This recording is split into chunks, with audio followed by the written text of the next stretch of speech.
Berlín, julio de 1940. La máquina de guerra de Hitler parece invencible. Checoslovaquia, Polonia y ahora Francia, derrotada en 6 semanas. Mañana le tocará el turno a Inglaterra. La población está totalmente convencida e hipnotizada por su ídolo, Hitler. Al margen del alborozado gentío hay un hombre. No participa en esta euforia de la guerra. Su nombre es Otto Hampel. Junto con su mujer Elise, resistirán solos contra Hitler.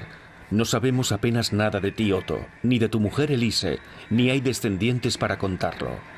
Vuestra historia inspiró en 1947 una novela de Hans Fallada, Solo en Berlín, y una película rodada en 1970. Pero en los informes de la Gestapo, que os persiguió durante más de 2 años, es donde he podido descubrir vuestra verdadera historia. Solos contra Hitler.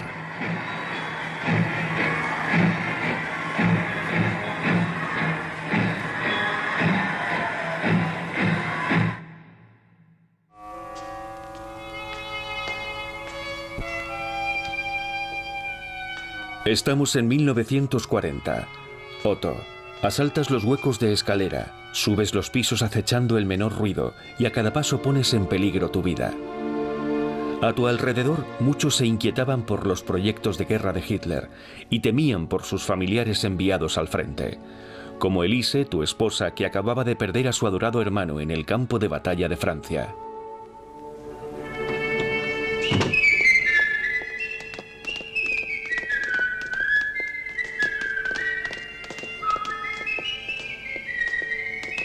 Inventarás una singular forma de resistencia individual. A pesar del riesgo que corres, consigues deslizar en los edificios de Berlín tarjetas postales que tú mismo escribes y que denominas prensa libre para denunciar los crímenes nazis. Y tú, Elise, nunca te quedas muy lejos. La primera tarjeta se encontró el 2 de septiembre de 1940 a las 19:30 en Müllerstrasse, en Berlín. Le seguirían 232 más. Alemanes, atención. No os dejéis aplastar por la dictadura. ¿En qué nos hemos convertido? En un rebaño de ovejas. Debemos liberarnos de estas cadenas o será demasiado tarde. Difundid. Estás convencido de que las tarjetas se propagarán como un reguero de pólvora, que correrán de mano en mano y que la resistencia clandestina pasará de ser un susurro a convertirse en un clamor insoportable para el régimen. Pero lo que no imaginabas es que las tarjetas halladas en los huecos de escalera o en los buzones serían inmediatamente entregadas en la Gestapo.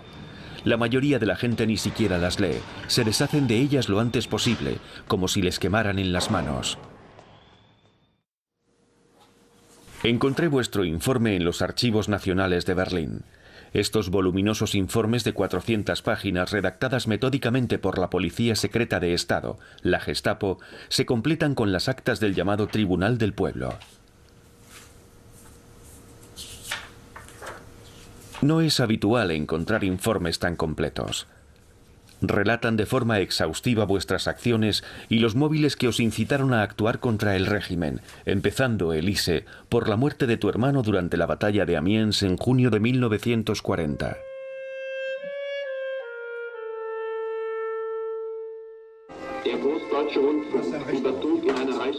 Vivís en un barrio obrero de Berlín muy diferente de las pomposas fachadas del Tercer Reich.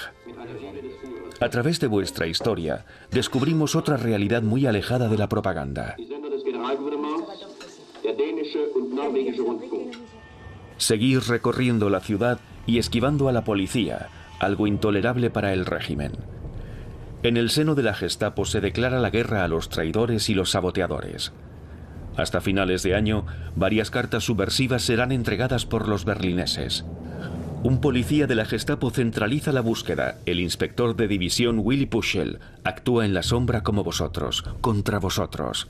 Debe llevar a cabo la investigación en una ciudad de varios millones de habitantes. Es como buscar una aguja en un pajar.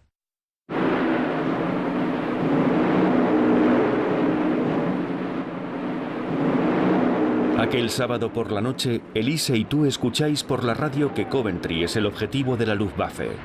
Es uno de los peores ataques aéreos que sufrió Gran Bretaña. Y escucháis a Hitler en un discurso histérico, encolerizado contra los ingleses. Un discurso que os subleva. Lanzaremos en una sola noche 150, 180, 230.000, 1 millón de kilos de bombas.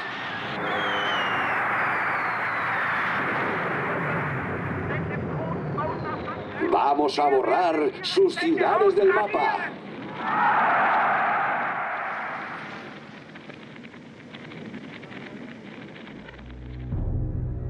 El 20 de noviembre de 1940 entregan en la Gestapo una tarjeta hallada en Turinerstrasse. Soldados, no luchéis por la concepción del mundo de Hitler. Por culpa de Hitler, los trabajadores de Europa han sido traicionados. Abajo el gobierno de Hitler. Las tarjetas se acumulan en el despacho del inspector Puschel. Día tras día anota la fecha, la hora y el nombre de las calles donde han sido encontradas. Sois objeto de una persecución despiadada.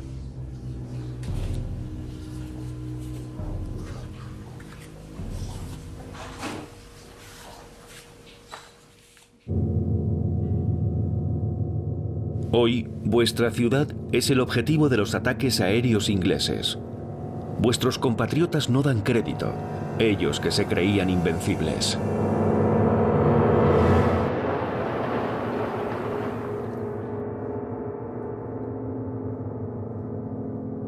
Tras los temores iniciales, los bombardeos sobre Berlín se presentan como accidentes que no cuestionan la aplastante superioridad del Reich. El régimen organiza la protección de la población civil contra los ataques aéreos. Os someten a ejercicios de seguridad y en un instante todos los berlineses tienen la misma cara.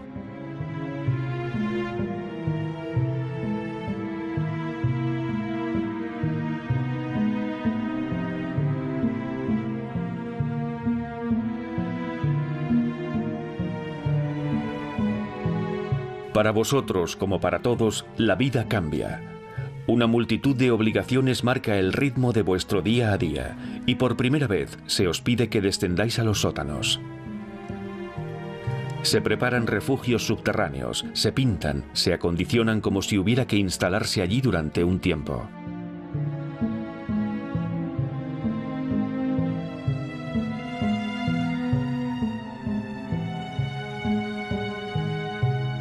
Os sentís incómodos en la promiscuidad de esos sótanos bajo las órdenes de un delegado de la protección aérea, que se encarga de mantener la moral de los ciudadanos y denunciar a los eventuales recalcitrantes. Desconfiáis de esos vigilantes que podrían ser colaboradores de la Gestapo. Prensa libre. Los únicos frutos que el pueblo alemán recogeremos después de 1933 son la desgracia, la angustia, la miseria, el desamparo. El hitlerismo ha despojado de sentido a nuestra existencia.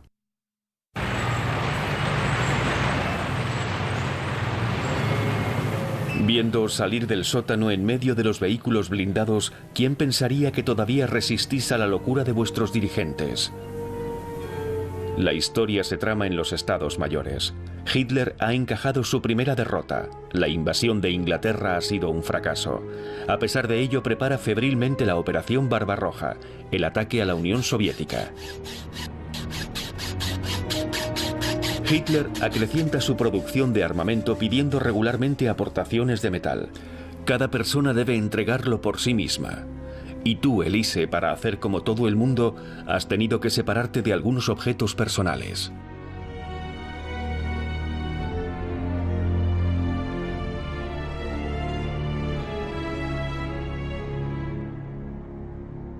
La industria de armamento funciona a pleno rendimiento. Hay que respetar a cualquier precio las tasas de producción planificadas. En las fábricas se vigila a los que no trabajan lo bastante rápido. Es preciso acelerar el ritmo.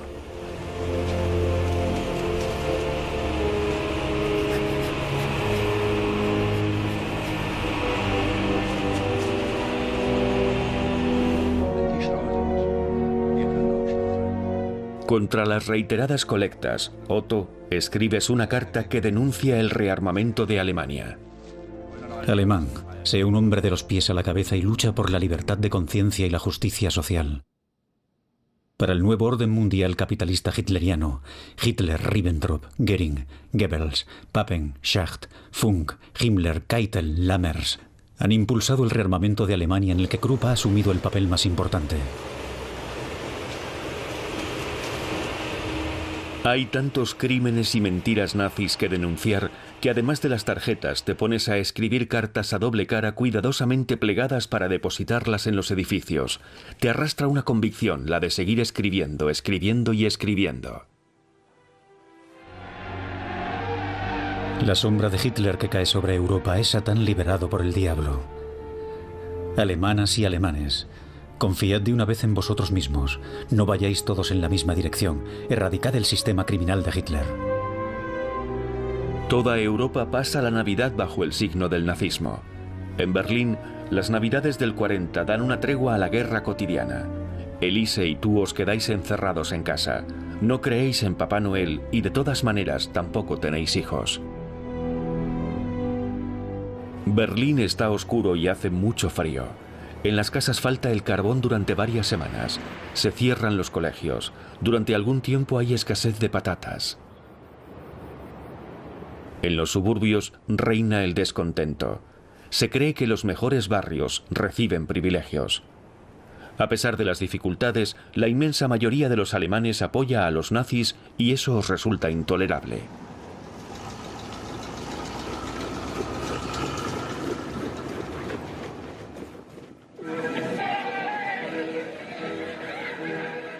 Otto y Elise, vosotros seguís trabajando como hormiguitas. Y cuando vais a pasear al parque, os preocupa que la vida siga como si no pasara nada, mientras el país está en guerra y ha sumido al mundo a su alrededor en la violencia.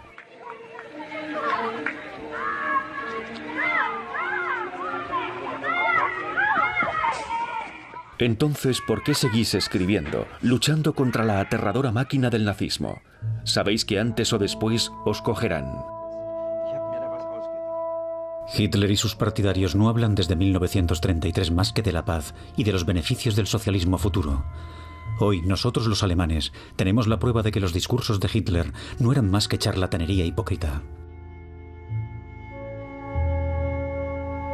La credulidad de muchos alemanes ha permitido a Hitler y a sus bonzos acceder al poder favorecido por las circunstancias.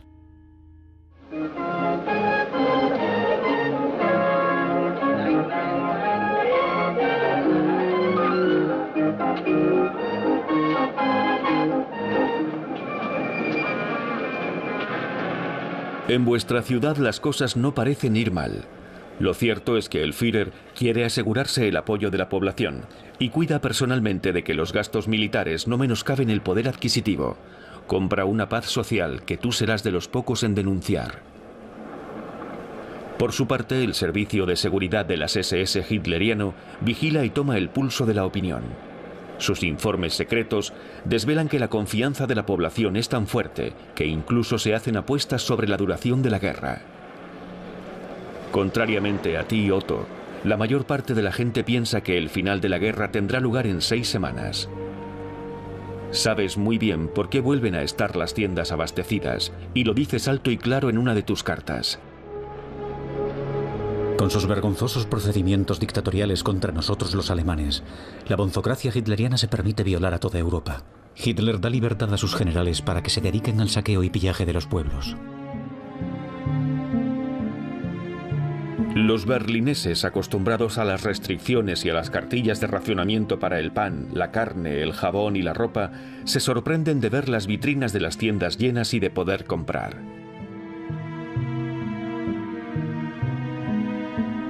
Berlín está mucho mejor abastecido que el invierno pasado. La población recibe productos procedentes de Polonia, Francia, Holanda y otros países vencidos. Sin embargo, los judíos, los prisioneros de guerra y los trabajadores extranjeros no tienen permiso al racionamiento suplementario.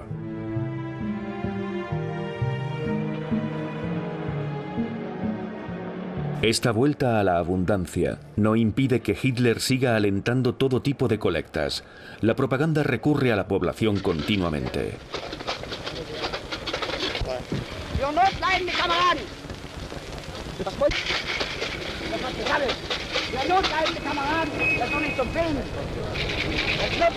Un curioso espectáculo tiene lugar ante vuestros ojos. Hombres y mujeres nazis recorren las calles agitando el cepillo de hojalata. Es el auxilio de invierno creado oficialmente en favor de los necesitados. Puede que estéis entre toda esa gente, Otto, Elise, entre vuestros compatriotas que donan alegremente y en masa. ¿Solidaridad con los más desfavorecidos? A otro perro con ese hueso. Todo el mundo sabe que los millones de Reichsmark recolectados no se destinan a los necesitados, sino a los planes de armamento. Y a pesar de todo, los alemanes responden a la llamada del Führer. Hace falta valor para rechazar amablemente los tintineos incesantes de los cepillos. Alemán, demuestra tu determinación de poner fin a la violación sistemática de Hitler. Ni un céntimo más en las colectas.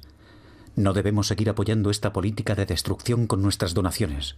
Dejad de donar y mandad a los mendigos del gobierno al diablo.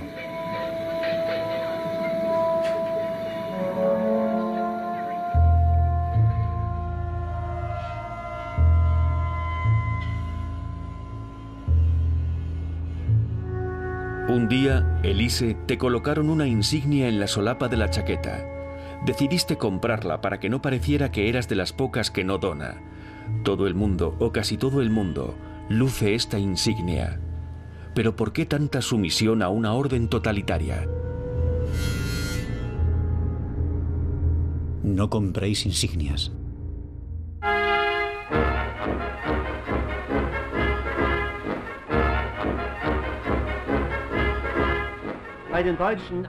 Toda la comunidad nacional se reúne el primer domingo de cada mes en invierno para el Eintopf. Y después, como si no bastara con las colectas y las insignias, el primer domingo de cada mes es el día del Eintopf. En casa, o preferiblemente en la calle, los alemanes se reúnen para comer su Eintopf, un guiso sin carne. Todos tienen la sensación de participar en la comunidad nacional. Al terminar la comida aparece el Blockwart, el jefe de bloque, haciendo resonar el cepillo. Lo que la gente no se ha gastado en un asado de domingo irá directamente a la colecta y de ahí a la maquinaria de guerra. Pero el Blockwart no se dedica únicamente a recoger el dinero. Sobre todo se encarga de vigilar y espiar a los ciudadanos. Y si alguno manifiesta la menor opinión antinazi, informa directamente a la Gestapo. Y vosotros, Otto y Elise, sois completamente conscientes de eso.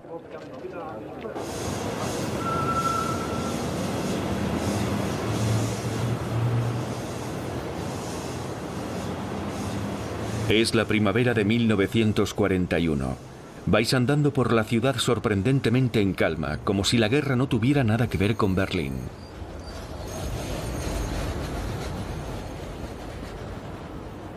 En los cines, junto a las películas de entretenimiento destinadas a olvidar la guerra, dos películas conmocionan al público. El judío eterno y El judío Sus, dos películas de propaganda odiosa supervisadas por Goebbels. Pero vosotros no vais al cine, es demasiado caro y no tenéis ganas de ver eso. El ministro de propaganda, el doctor Goebbels, lee la proclamación del Führer.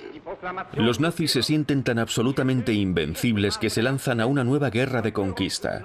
El ministro de propaganda Goebbels anuncia oficialmente la Operación Barbarroja, que abre el frente oriental el 22 de junio de 1941, la mayor operación militar de todos los tiempos.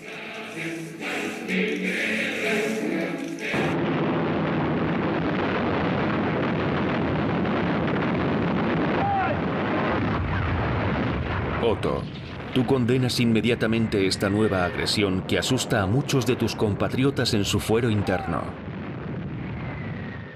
A pesar del pacto de no agresión, Rusia es el 11º estado que el traidor del pueblo, Hitler, viola con su camarilla. El criminal de Hitler ha mancillado el honor alemán. Mujer alemana, no te pongas al servicio de la máquina de guerra hitleriana. El hitlerismo nos ha instrumentalizado para esta guerra a nosotros, los trabajadores.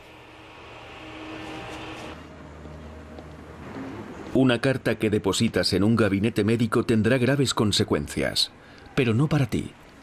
La ayudante denuncia a un paciente del que sospecha, Heinz Klaus, un soldado desmovilizado para trabajar en la fábrica.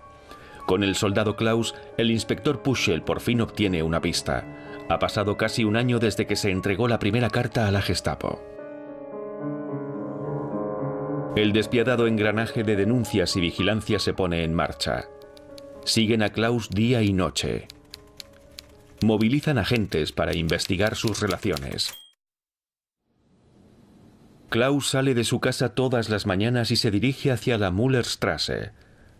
Klaus está al acecho y camina muy rápido. Mira varias veces a un lado y al otro. Su comportamiento es muy sospechoso. Para no ir a trabajar, Klaus siempre está en busca de certificados médicos para obtener la baja por enfermedad. Suele ir al bar donde se encuentra con los amigos para beber cerveza o jugar a las cartas. Pero pasa la mayor parte del tiempo apostando a los caballos en vez de trabajar. Hay una parte de la población que vive de apaños y chanchullos, que se las ingenia para evitar cualquier tipo de trabajo y consigue esquivar las privaciones de la economía de guerra nazi. Klaus es detenido en su casa el 16 de diciembre de 1941. El registro y los interrogatorios no aportan ningún resultado. El informe de la Gestapo contiene más de 40 páginas. 40 páginas dedicadas a un simple sospechoso. Sin embargo, los informes no mencionan lo que le ocurrió después de su detención.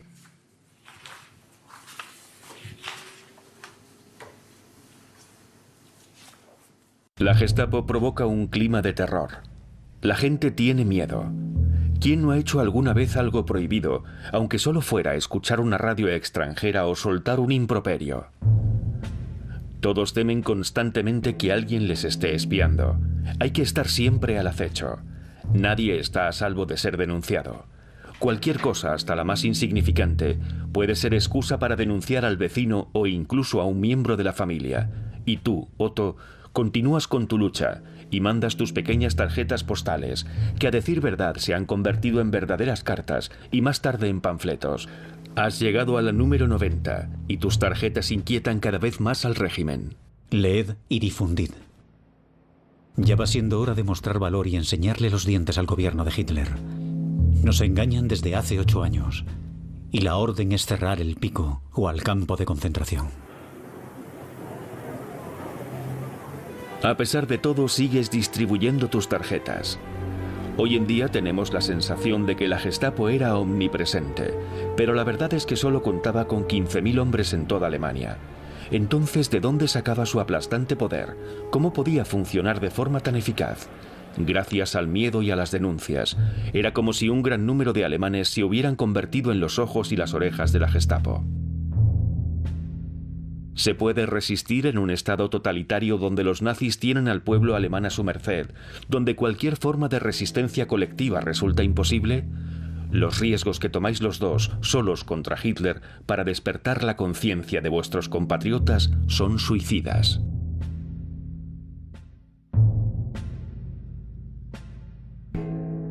Las películas de propaganda antisemita han caldeado los ánimos. A partir de 1941, los judíos deben deshacerse de la mayoría de sus bienes en favor del Estado. No pueden poseer coches, ni motos, ni bicicletas, ni animales domésticos, ni libros, ni periódicos. Además, se les prohíbe utilizar los transportes públicos, ir a las estaciones, a los restaurantes y a los jardines públicos. Se traspasa otra línea a partir del 19 de septiembre de 1941, cuando se obliga a los judíos a llevar la estrella de David sobre el abrigo con la palabra judío escrita encima.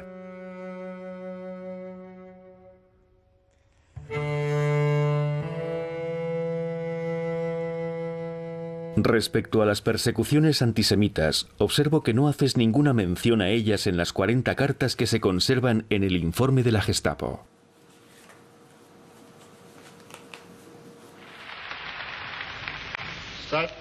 Desde hace 48 horas, la ofensiva vuelve a tomar proporciones gigantescas que conducirán a la destrucción del enemigo del Este. Para transmitir los mensajes de Hitler a las masas se instalan altavoces en las calles más importantes de Berlín. Durante la difusión tenéis que hacer como el resto de la gente, quedaros donde estáis y guardar silencio. Desde el 22 de junio, Se está librando una batalla decisiva para el mundo entero. Solo la posteridad comprenderá en su totalidad el alcance y la importancia de este acontecimiento. Es el principio de una nueva era. El discurso de Hitler del 3 de octubre de 1941 no es más que propaganda para prolongar sus maquinaciones de guerra. Durante su discurso, miles de soldados mueren en el campo de batalla. Y los fanáticos partidarios que había traído para llenar el Palacio de los Deportes de Berlín aplaudían la carnicería. Hasta ese día se habían entregado 147 cartas en la Gestapo. A pesar de las diferentes pistas que ha seguido el inspector Puschel, la investigación no avanza. Empieza a ser urgente cazar al culpable. Está en juego su carrera.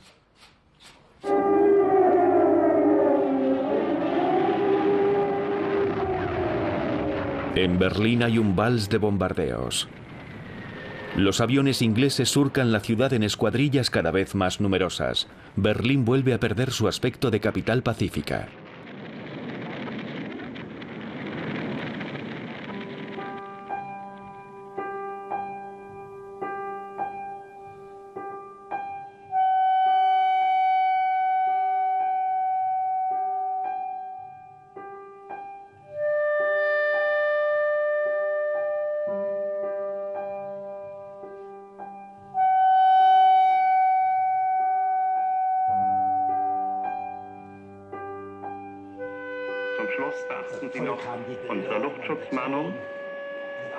La radio retransmite regularmente las instrucciones necesarias para protegerse de los ataques aéreos nocturnos.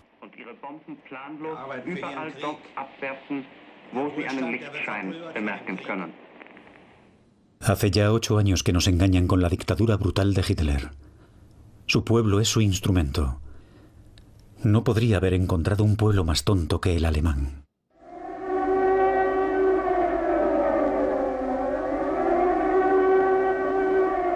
A partir de 1942, las alarmas no cesan.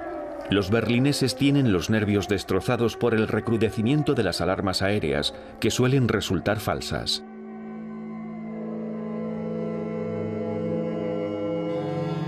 El rencor de la población que se refugia en los sótanos empieza a hacerse patente.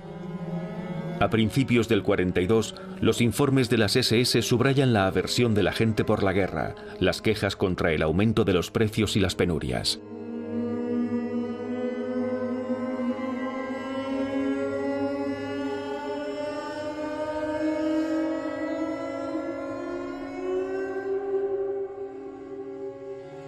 Por nuestras radios en lengua extranjera, las peroratas de Hitler aseguran que el pueblo alemán está bien abastecido, que es feliz y sobre todo que la guerra no afecta a Alemania. ¿Acaso Colonia, Münster, Kiel, Bremen, Hamburgo, Rostock, Düsseldorf, Frankfurt, Mannheim, Lübeck y Berlín no son ciudades alemanas? Como todo el mundo, Otto y Elise padecéis las privaciones. La gente tiene hambre, ya no queda nada en las tiendas. El año pasado, por lo menos, había productos que procedían del saqueo de los países vencidos. En marzo, los informes secretos de las SS revelan que la disminución de la distribución de alimentos tiene un efecto devastador en la moral de la población. En Europa, donde los vencidos, se sigue creyendo que en Berlín se vive a cuerpo de rey. Tus cartas, Otto, sugieren lo contrario. Y estas imágenes nos muestran a tus conciudadanos tal y como te los cruzabas por la calle.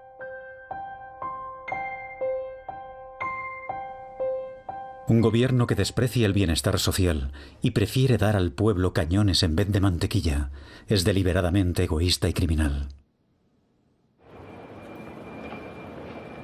Las noticias del frente ruso no son halagüeñas. Circulan rumores delirantes. ¿Qué pasará si Alemania no gana la guerra? ¿Cuántas veces se oye decir, ¿qué pasará si llegan los rusos? A pesar de las noticias tranquilizadoras de los periódicos, una parte de la población empieza a interrogarse, pero sigue apoyando al Führer. Surge un nuevo temor, el de padecer la terrible venganza de los pueblos por los crímenes cometidos por Alemania. La prensa y la propaganda de Hitler azuzan el miedo en el corazón de los alemanes. Goebbels se aprovecha de este miedo. En su famoso editorial había preparado el terreno, advirtiendo de que por muy miserables que fueran las condiciones de vida en ese momento, no era comparable a lo que le ocurría a Alemania si perdía la guerra. Eso zanjaba la cuestión. Pero tú, Otto, sigues inquebrantable y agudizas tus argumentos políticos. La política de conquista de Hitler dirige a millones de padres e hijos a la muerte. La camarilla de Hitler no respeta nada, solo conoce la destrucción.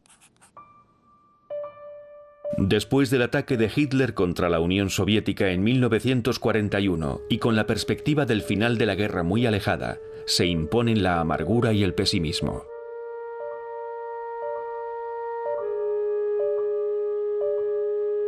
Pueblo alemán, despierta. Debemos liberarnos del hitlerismo. Mayo de 1942. Hace 20 meses que se inició la caza. El Servicio de Seguridad de las SS toma las riendas del asunto. Un enemigo del Tercer Reich que actúa en la sombra los está burlando. La investigación se reactiva. El inspector Puschel empieza a registrar la hora y la fecha en la que se depositaron las tarjetas y otea las calles donde fueron encontradas. Analizando la escritura y el contenido de las tarjetas, deduce que el autor no ha escrito nunca antes. Si el culpable es un alemán, su escritura revela un nivel bajo de educación. Los ejemplares denominados prensa libre están llenos de faltas de ortografía y de puntuación. El estilo deja bastante que desear. Por otra parte, utiliza expresiones locales de Berlín. Por ejemplo, cuando utiliza la palabra Belatschern, en referencia a no dejarse embaucar por los camaradas del partido. El inspector Puschel define el retrato robot del culpable. De 35 a 45 años, entre 1,75 m y 1,80 m de estatura, delgado, cara ovalada y alargada, bigote castaño bien recortado, tez oscura, bien vestido, de aspecto cuidado.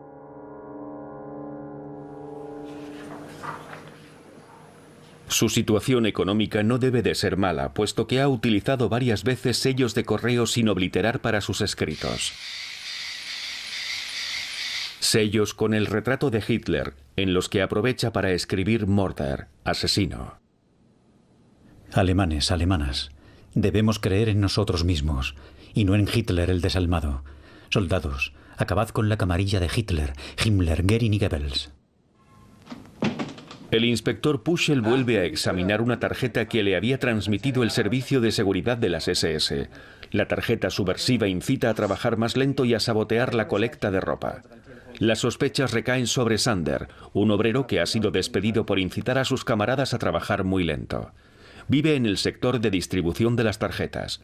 Pero por suerte cuenta con la confianza de los camaradas del partido del barrio, puesto que su mujer es jefa de bloque. Puschel ordena vigilar estrechamente a Sander. Y esta vez, Otto y Elise conseguís escapar de nuevo de las garras de la Gestapo. El 15 de julio de 1942, el inspector se topa con una nueva pista. En la fábrica de Siemens donde trabaja Otto, el ingeniero Kress recoge una tarjeta que se te cae del bolsillo en un descuido. Se titula ¿Por qué morir por la gloria de Hitler? No tarda en advertir a la Gestapo. 2 meses más tarde, el cerco se cierra por fin alrededor del esquivo agitador que lleva 2 años distribuyendo tarjetas. Puschel se da cuenta de que tú, Otto, vives cerca del lugar principal de distribución de tarjetas. Un informe confidencial de las SS que había recibido Puschel indica que Hampel y su mujer no son especialmente favorables al régimen. Lo han demostrado multitud de veces durante las colectas regulares del auxilio de invierno, en las que han participado con contribuciones insignificantes. El jefe de bloque no ha conseguido lograr una colaboración positiva de la pareja ni una mayor aportación económica. El 27 de septiembre, Frau Baschke encuentra una tarjeta en la escalera de su edificio en Eisenacher Straße. Es urgente que los alemanes sensatos se unan y combatan el gobierno de guerra de Hitler. El desalmado de Hitler convierte el fanatismo de masas en una tumba de masas para los padres y los hijos. En la guerra o en la paz, el hitlerismo aniquila los fundamentos de los derechos humanos. Al dirigirse a la comisaría para entregar la tarjeta, a Frau Vasque le parece reconocer en la calle al hombre y la mujer que se acaba de cruzar en la escalera. Mientras se alejan, ella los sigue y solicita a la policía que compruebe su identidad. Un mes más tarde, el 20 de octubre, tú, Otto, el ajustador Hampel y tu mujer Elise sois detenidos.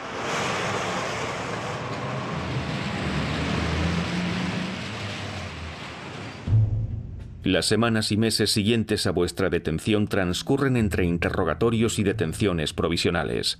Leyendo las actas descubro vuestra vida y vuestros móviles. Otto, nacido en 1897. Tienes 9 años cuando tus padres se mudan a Berlín.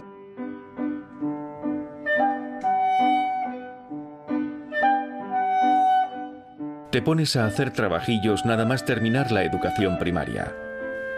A los 19 años te alistas en la infantería. A finales de los años 20 te contratan en las fábricas de cables Siemens-Schuckert, donde vas subiendo el escalafón hasta convertirte en ajustador. En 1928 te afilias a los Stahlhelm, los cascos de acero, una organización paramilitar de inspiración nacionalista creada después de la Primera Guerra Mundial.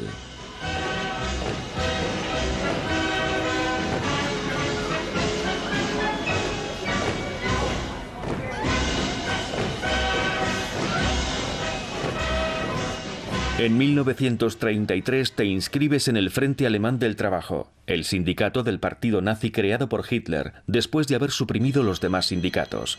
Tu pequeña función en el Frente del Trabajo de tu empresa te convierte en responsable de la organización de la vida nacional socialista en el taller.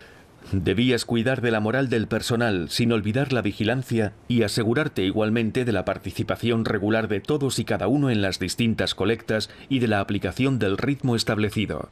Era evidente que no tenías ninguna intención de incitar a tus colegas a la productividad, y mucho menos de espiarlos. Poco después, dimitiste de tu función. En cuanto a ti, Elise, naciste en 1903, la segunda de 10 hermanos. Te criaste en el campo cerca de Bismarck. Tus padres son gente humilde que se gana la vida sirviendo en casas de burgueses, y que trabaja el campo para alimentar a tantas bocas. Cuidas de tus hermanos y hermanas con devoción, especialmente del pequeño Kurt, 11 años más pequeño. Es el que murió en la guerra, tu hermano querido. Cuidabas a todos para aliviar a tus padres, pero también por una especie de vocación que revela uno de los rasgos característicos de tu personalidad, la de asistir a los demás. Abandonaste el colegio a los 12 años para trabajar en el servicio doméstico. En los hogares aprecian mucho tu trabajo como empleada, ordenada, afable y servicial. En 1936 te adhieres a la Asociación Femenina Nacional Socialista como jefa de unidad. De esta manera participas en la consolidación de las ideas del régimen. La acción social era muy importante, los cuidados a los mayores y a los enfermos, y pudiste llevar a cabo lo que correspondía a tu naturaleza más profunda. Entonces conociste a Otto por un anuncio en el periódico. Él era viudo, tú tenías 33 años. Un año más tarde os casasteis. No tuvisteis hijos. Según la investigación de los testimonios de la familia, no se puede decir que fuerais una pareja feliz. Cuando el inspector Puschel os pregunta los móviles de vuestra acción, vuestra primera respuesta es la muerte del hermano de Elise, caído en el frente en Amiens en 1940. Para ti, Elise, el mundo se desmoronó. Perdiste a tu hermano, al que prácticamente habías criado. Algo ocurrió entonces. Tú, Otto, te compadeciste del sufrimiento de Elise como si la profunda tristeza hubiera borrado la distancia y la frialdad que se había instalado en vuestra pareja. Y os pusisteis a hablar de vuestra indignación ante la evolución política general. Entonces tú, Elise, dimitiste de tus funciones en la Asociación Femenina Nacional Socialista. Además, siempre habíais rechazado profundamente la diferencia que se hacía entre los que eran del partido y los que no lo eran. La pertenencia al partido ofrecía ventajas y privilegios. Los que no eran miembros no contaban. Esa injusticia os parecía intolerable. Tú eras el único que trabajaba, Otto. Tu salario no era muy elevado y soportabais todo tipo de obligaciones económicas suplementarias como las dichosas colectas. Y tu dolor, Elise, después de la absurda muerte de tu hermano en el frente, reforzó vuestro rechazo al esfuerzo de guerra. Juntos decidisteis reaccionar para soltar vuestra rabia, pero también para abrir los ojos de vuestros conciudadanos. Tenían que saber la verdad. La guerra debía terminar.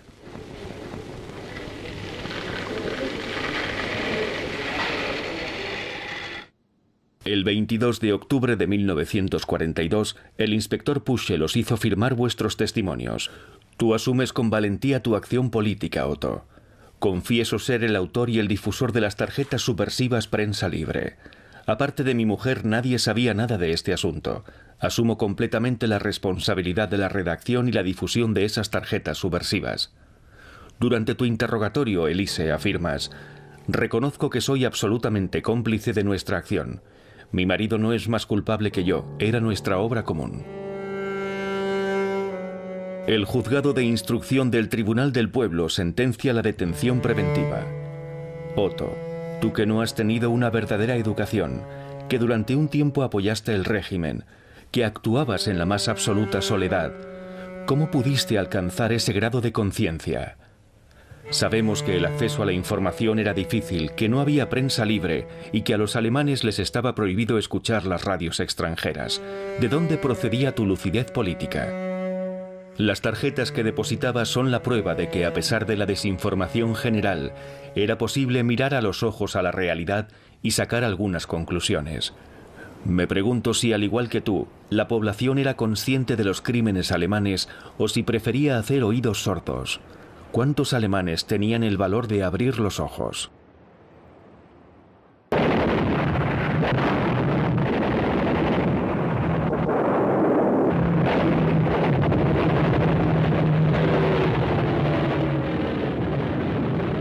Hay vientos de cambio. 1943 será un año decisivo. Pero vosotros, Otto y Elise, desde vuestra celda, no podéis saber qué pasa en el mundo.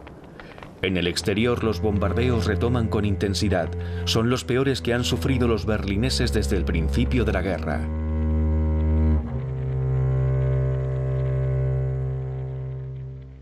El espectáculo es espeluznante, pero no cunde el pánico. La gente ve desaparecer todos sus bienes atónita. Miles de personas se quedan sin cobijo. Se desconoce el número de muertos. Los berlineses se dan cuenta de que están expuestos a las consecuencias de la guerra, que hasta ahora tenía lugar principalmente en el extranjero. Os indignaría ver en medio de las ruinas una enorme bandera con la cruz gamada y pancartas de apoyo al Führer. A pesar del sufrimiento y la derrota, Hitler sigue contando con el apoyo de los fanáticos para continuar la guerra.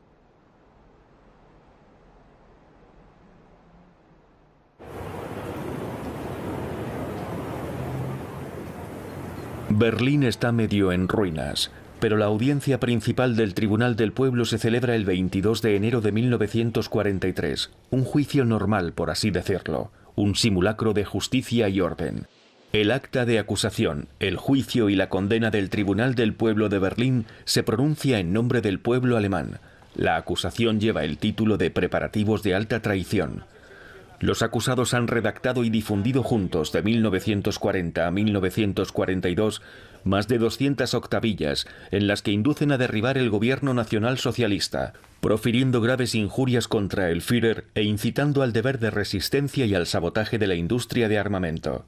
Por consiguiente, el acusado Otto Hermann Hampel y su esposa Martha Elise Hampel, a consecuencia de su acción de desorganización de la defensa en relación con los preparativos de alta traición y de su traición en favor del enemigo, son condenados a muerte.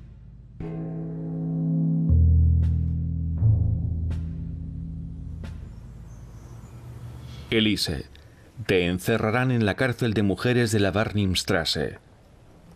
Otto, serás encarcelado en Moabit. No volveréis a veros. Pero cuando os enfrentáis a una muerte inminente se produce una ruptura brutal en vuestra relación. Como si vuestra convergencia y solidaridad indefectible que os había dado el valor necesario para vuestra acción de resistencia solitaria no hubieran existido nunca. En la novela de Hans Fallada os mantenéis fieles al amor y la solidaridad hasta el final. En realidad, Otto y tú, Elise, os acusáis mutuamente y descargáis en el otro toda la responsabilidad de vuestra acción. ¿Qué ocurrió? Los dos imploráis el indulto. Cada uno intenta salvar el pellejo por su lado. Otto, tú escribes: me arrepiento de mis acciones. La declaración de mi mujer del 22 de enero de 1943 es una gran falacia proferida delante de todo el mundo. Le exijo que diga honestamente que era su deseo por su reacción hostil tras la muerte heroica de su hermano. Cuando se enteraba de que el suministro de tarjetas no disminuía lo bastante rápido, me incitaba a seguir escribiendo. Elise, tú también tienes palabras duras. Ni siquiera llamas a Otto por su nombre. Hablas del viejo, del tipo ese. Era un tipo inmundo. Nunca había creído que se podía llegar a tal infamia y a tal falta de escrúpulos. ¿Cómo se explica este odio repentino? ¿Os manipularon? El sadismo de los nazis lograba que las víctimas se acusaran entre sí.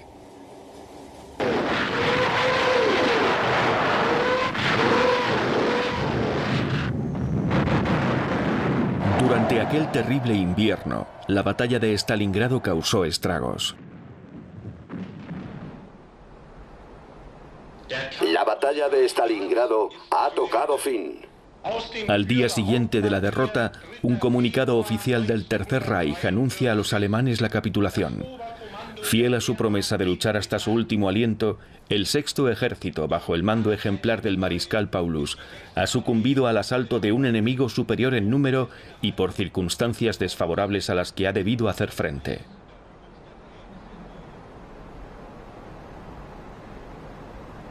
En el aislamiento de vuestra celda, Otto y Elise, ¿acaso supisteis que Hitler había perdido la batalla de Stalingrado? En el momento en el que el Tercer Reich empieza a desmoronarse, moriréis. Al final vosotros sois los vencedores, pero lo pagaréis con vuestra vida. El 18 de febrero de 1943, días después de la derrota de Stalingrado, el ministro de propaganda Goebbels utiliza el desastre y proclama la guerra total. 14.000 fanáticos partidarios se reúnen a golpe de tambor en el Palacio de los Deportes de Berlín. ¿Quieren la guerra total? Todas las radios retransmiten la manifestación grandiosa que debe dejar constancia de la determinación inquebrantable de los alemanes de luchar hasta la victoria final. ¿Quieren una guerra más total? ¿Más radical de lo que hoy no podríamos siquiera imaginar?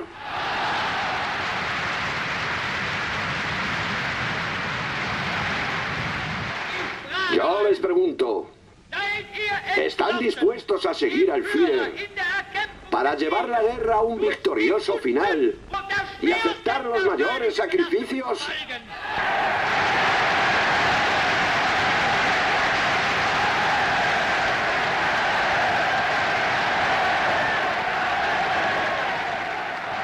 En respuesta a la consigna de Goebbels, los nuevos miembros del Reich son movilizados precipitadamente.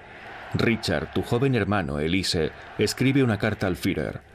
Estoy deseando cumplir con mi deber como soldado, porque la guerra total requiere de nuevo a los mejores, y esta guerra debe ser ganada, y lo será.